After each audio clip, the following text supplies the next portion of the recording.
2 young pigeons. 2 young pigeons. The choice was yours. Ideally, you offered a lamb, but if your finances didn't stretch that far, God accepted a pair of doves or 2 young pigeons. This was the ancient gift of thanks to God for the birth of your firstborn son. It begins with Moses and the first Passover in the land of Egypt, when the people of Israel were about to be released from slavery.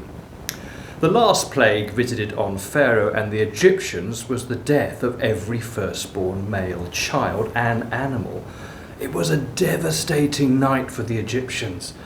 In contrast, the people of Israel were to offer to God their firstborn male child and animals, ox, sheep, goat. But this is no child sacrifice. God commanded them to offer a lamb or a pair of doves or 2 young pigeons to redeem their firstborn son, and to do this on the 40th day after their birth. You see patterns in Scripture. Abraham was commanded to sacrifice his son Isaac, but God provided a ram instead. God sent his only begotten Son as a sacrifice for our redemption. No other offering was sufficient.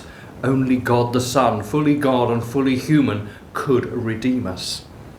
Joseph and Mary also performed this 40-day consecration of Jesus, their firstborn son.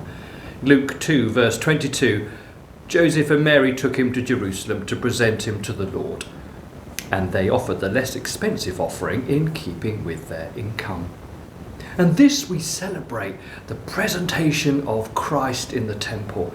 We recall Luke's story and hear the prophecies of 2 elderly worshippers, Simeon and Anna. It's Simeon's words which bring in the idea of candles and the name Candlemas. My eyes have seen your salvation, which you have prepared in the sight of all nations, a light for revelation to the Gentiles and the glory of your people Israel. Jesus is the light of the world. We light candles to remind us to be lights for the gospel in this world, in our day-by-day living in the workplace, the home, the community, our neighbourhood. 2 young pigeons this Sunday?